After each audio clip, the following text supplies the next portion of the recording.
And good morning, boys and girls. I apologize for the break. It's been about a month since my last upload.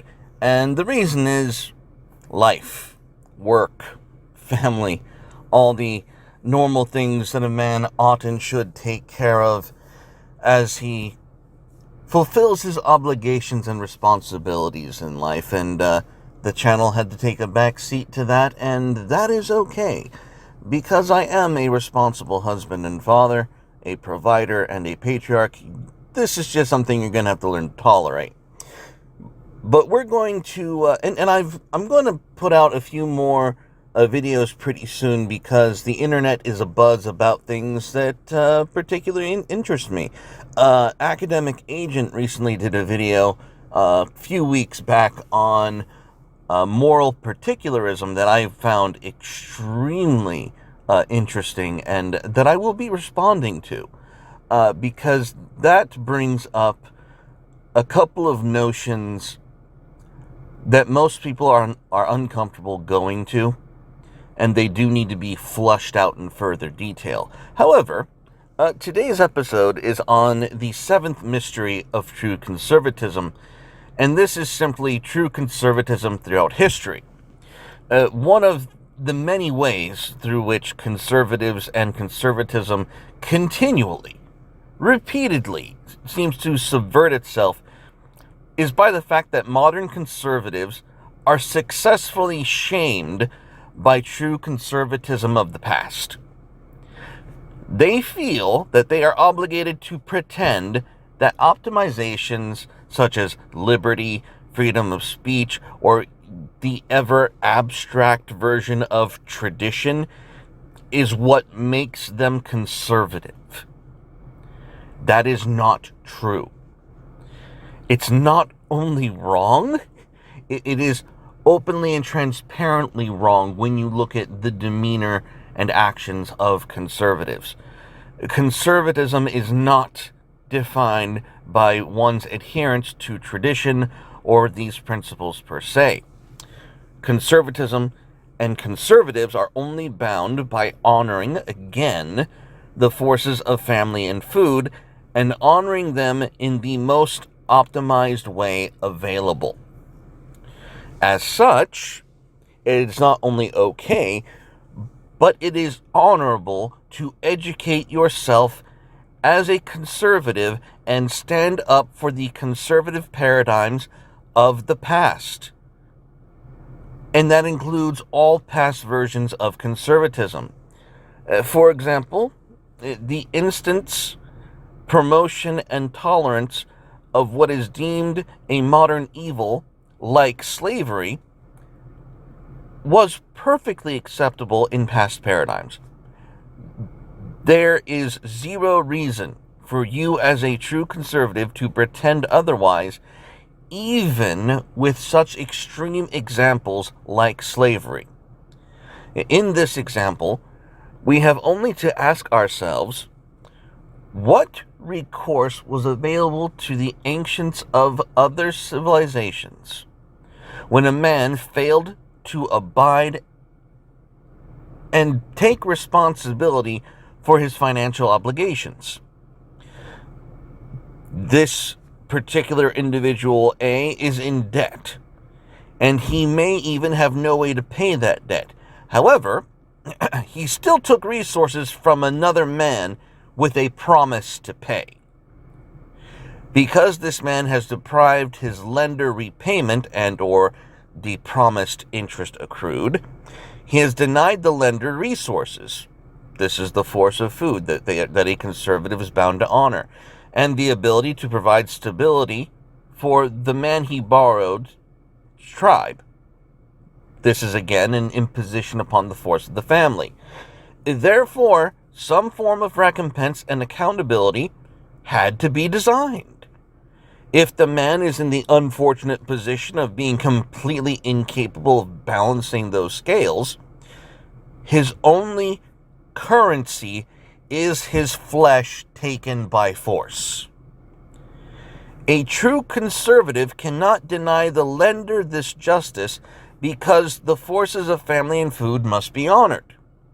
Rampant, wasteful, unaccountable borrowing cannot be ignored or condoned, and the man in question may simply have no other currency than his flesh and his liberty to repay for his own grave errors. You have to understand, the ancient world had to come up with a system that did not incentivize rampant theft. This is not difficult. And because the ancients didn't have access to such modern optimizations like credit scores and electronic transactions and, automatic deductions from your bank account because you owe child support. I know a few of you might have that pain in the ass. I personally don't, but I know those who do, and it is a deep pain in the ass. But because they didn't have these modern confections, we in the modern age often fail to see the need to hold a man's body and will hostage for the incentive to not be wasteful and stupid with someone else's money and resources. That is a privileged position on our part because of the civilization we've built, that we no longer see the necessity to hold men accountable in that fashion. And this is but one example.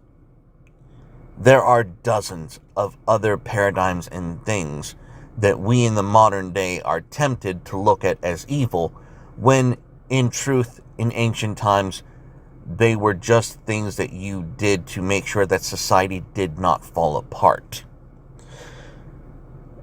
So, we look at these things now in modern times. It makes the ancients look barbaric. They weren't. They simply lacked the benefit of optimization in their age, and they were no less true conservatives than we are today. And you shouldn't be ashamed of that fact. You shouldn't be ashamed of those living in a particular era doing their best in that era. Not saying that these things weren't used for evil, but the concepts and systems designed for those times were not inherently evil themselves. It was simply society doing the best with what it had at that time. And slavery is just one example. But this idea that you are bound by freedom or liberty or freedom of speech as a true conservative, we have to understand that conservatives today have no institutional backing. If you were to say, I as a conservative want to only act on these principles, okay, you have your principles. Who are you going to go to see those principles enforced? That's the question. Who are you going to go to ensure that these principles you hold dear are actually made manifest in reality and in society and with those that you love and care for? Those things that you would use in that fashion are called institutions. They're called the rule of law. They're called the police. They're called Congress.